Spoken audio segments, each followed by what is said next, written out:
शेर अफजल मरवत साहब, इमरान खान साहब जब हुकूमत भी थी अपोजिशन में भी थे तो वो कहते थे कि मैं इनसे हाथ नहीं मिलाऊंगा, शहबाज शरीफ जरदारी से, ना इनके साथ बात करूंगा। आप भी पार्लियामेंट का हिस्सा हैं, पार्लियामेंट आप पहुंच गए हैं, तो आपका भी आमना सामना होता रहेगा आपके जो मुखालिफिन हैं, तो क्या आप उनके साथ बात करेंगे या हाथ मिलाएंगे, या फिर आप भी इमरान खान की तरह उसी रविश पर चलेंगे? नहीं, हाथ मिलाना तो प्रोवर्बियल खान साहब ने कहा होगा। अगर सामने से कोई इंसान आता है और हाथ देता है तो उसमें कोई हर्ज नहीं है हाथ मिलाने में। लेकिन वो जो खान साहब ने बात की है मुहावरतन कि हुकूमत में साथ देना या पॉलिसियों में साथ देना, वो हाथ न मिलाने की बात उन्होंने की है। आपको बहुत सारी वीडियोस मिल जाएंगी। खान साहब जो हैं वो जो सियासी मुखालिफिन हैं उनके साथ कड़े भी रहे हैं। कैसा माहौल देखा पार्लियामेंट? आप पहली दफ़ा पहुंचे तो क्या आपने महसूस किया? पार्लियामेंट तो उस दिन तो मैं वैसे ही गया, लेकिन वो तो जब 28 को हलफ उठाएंगे माहौल तो उस दिन होगा, और बना होगा न बना होगा तो बना लेंगे। अच्छा मरवत साहब, मौलाना फजल रहमान की जमात कह रही है कि नून लीग की पीपल्स पार्टी की जबरी शादी हुई है और इनको दूल्हे का भी नहीं पता हमारा दूल्हा कौन है। निकाह लाज़िमन इन्होंने ही पढ़ाया होगा। सर, मरियम नवाज कहते हैं करप्शन मेरी रेड लाइन है, तो क्या कहेंगे इस बयान को, कैसे लेंगे? बस फिर तो शुक्र है, सबसे पहला हाथ अपने बाप पे डाल दें। अच्छा शेर अफजल मरवत साहब, मौजूदा सूरत हाल में मौलाना साहब बड़े ब्लंड हैं इमरान खान की तरफ। उन्होंने भी स्टैंस ले ली है कि भाई जिस तरह 2018 में धांधली हुई थी, अब की बार भी धांधली हुई है। आपके बयानिए को काफ़ी तक़वियत मिल रही है, तो पहली दफ़ा मौलाना साहब बड़ा ब्लंडली चीज़ों को लेके चल रहे, स्ट्रेट फॉरवर्ड है, और हुकूमत में भी बज़ाहिर लग रहा है कि वो अब की बार नहीं होंगे, अपोजिशन में बैठेंगे आपके साथ। मौलाना साहब के साथ PMLN और पीपल पार्टी दोनों ने हाथ कर दिया है।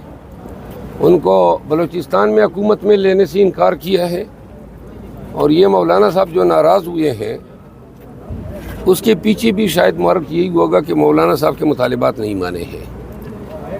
ये अच्छी बात होगी कि वो हकीकी मानों में ब्लंट हुए हो और असूलों पे डटे हो कि जी धांधली के ख़िलाफ़ में आया हूँ। लेकिन एक बात वाज़ेह कर दूँ कि मौलाना साहब का धांधली का इल्ज़ाम तो नून के ख़िलाफ़ बनता ही नहीं है, न पीपल पार्टी के ख़िलाफ़ बनता है, क्योंकि मौलाना के मुकाबले तो हमारे साथ हुए हैं। तो अगर वो ये समझते हैं कि PTI के साथ किसी नशिस्त पे धांधली हुई है तो हमें हल्का बता दे, हम हल्का ओपन करने को तैयार हैं। मेरे साथ उनके बेटे का मुकाबला हुआ है, दावर कुंडी साहब के साथ उनके बेटे का मुकाबला हुआ है, आतिफ खान के साथ उनके उम्मीदवार का हुआ है, असद कैसर साहब के साथ उनके उम्मीदवार का हुआ है। मुकाबला तो PTI और मौलाना साहब में रहा है। बस आप बताइएगा कि IMF के प्रोग्राम के ख़िलाफ़ आप खत लिखना चाह रहे हैं। मुस्लिम लीग नून कह रही है ये मुआशी दहशत गर्दी और दोबारा पाकिस्तान को डिफ़ॉल्ट करने में पाकिस्तान तहरीक इंसाफ अपने जो है वो प्रोसेस में शुरू हो चुकी है। जो दहशत गर्दी मुस्लिम लीग नून, पीपल पार्टी और MQM ने की है और पाकिस्तान के अवाम का दिया गया मैंडेट चोरी किया है, वो खैर हैं कि ये हुकूमत बनाएं और बंदर बांट करें। और अगर हम सिर्फ इतना मुतालिबा करें, क्योंकि IMF ने साबिका कर्जा जो गुज़िश्ता आखिरी दफ़ा दिया था, मशरूत दिया था कि ये पाकिस्तान में फेयर और ट्रांसपेरेंट इलेक्शन के साथ मशरूत होगा। अब इलेक्शन का तो इन्होंने हशर नशर कर दिया, तो लिहाजा हमने ये मुतालबा किया है कि जो इलेक्शन है इस प्रोसेस की ऑडिट होनी चाहिए।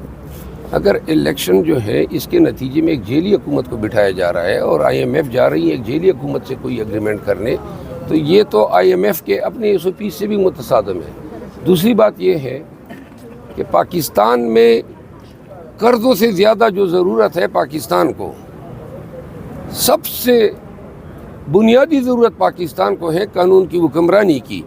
आप ये कहते हैं कानून जाए बाढ़ में, बुनियादी हकूक़ जाए बाढ़ में, बस कर दे लो। तो लिहाजा जिस रियासत में, जिस मुल्क में कानून की हुक्मरानी न हो और ये बात कहें कि जी माशी दहशत गर्दी, जो हकीकी दहशत गर्दी हो रही है, जो बुनियादी हकूक़ की पामाली हो रही है, जो मैंडेट चोरी हो रहा है, जो साफ़ी आज कल रोज़ाना की बुनियादों पे कैदो बंद किए जा रहे हैं, सियासी वर्कर हज़ारों की तादाद में जेलों में नज़रबंद हैं, वो सब नज़रअंदाज की जाए और आपके लिए कर्जा ले लिया जाए ताकि आप उनको चाट सकें। एक लुकमा जो खाएगी उस हर लुकमे का हिसाब इनको देना होगा। बिल्कुल सर, बिल्कुल। आप लेंगे लेकिन वो देंगे नहीं, ये अब उनका डिपेंड करता है कि देंगे नहीं सर, वो असेंबली की बात तो कोई छुपती तो छुपा ही कोई नहीं सकता है। और आजकल तो मीडिया है, बिलखसूस सोशल मीडिया है, इधर बात हुई, इधर कोई पॉलिसी बनी, इधर कोई ऑर्डर हुआ और दूसरे लम्हे में ये ऐवान में होगा, मीडिया के सामने होगा कि भाई इसके पीछे क्या मुहरक़ात हो सकते हैं। वो दिन गए ना, मर्जी के अफसर लगाए, मर्जी की पॉलिसियाँ बनाई। अब तो हम देखेंगे शुगर पे ये क्या पॉलिसियाँ बना रहे हैं। शुगर वाले को तो इन्होंने मर्जी से जो है आमों के बाग में भेज दिया, तरीन साहब को। तो मैंने इलेक्शन से पहले ही कहा था, मैंने कहा वो बागों की रखवाली करे। सर ये जो कमिश्नर रावलपिंडी कह रहे हैं, मतलब अब उनका बयान आ रहा है कि मैंने एक पार्टी में और मेरी दोस्ती थी उनके साथ, तो इसके ऊपर पीटीआई ये मजीद ही अपने आप को गंदा कर रहे हैं। मतलब है कि जो उसने कह दिया अब उससे दोबारा नया बयान दिलवाया जा रहा है। बिल्कुल सर।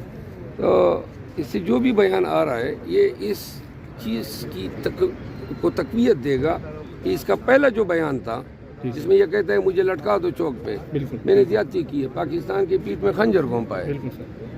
वो एक बयान वाज़े नज़र आता है कि ज़मीर के तहत उसने दे दिया। जी जी सर। और बाकी जो है हम तो जितने भी ये इनसे चेंज बयानात लेंगे, जी जी इन हालात में तशद्दुद से, जबर से बिल्कुल बैद नहीं है। इन्होंने इस बयान को कंट्रडिक्ट करने के लिए DRO से भी बयान दिलवाए जी जी। ताकि इसके बयान की अहमियत कम हो सके। चले बाहर में ये जो अभी तक हम जिन हालात में जी रहे हैं, ये तो सबक के तहत ही हम जी रहे हैं। मतलब ये क्या कोई एक भी गैर इंसानी बात हमारे साथ नहीं हुई है। हमने तो बहुत तहम्मुल बर्दाश्त से काम लिया है और अभी भी आइंदा भी इंशाल्लाह हम जी भी रहे हैं।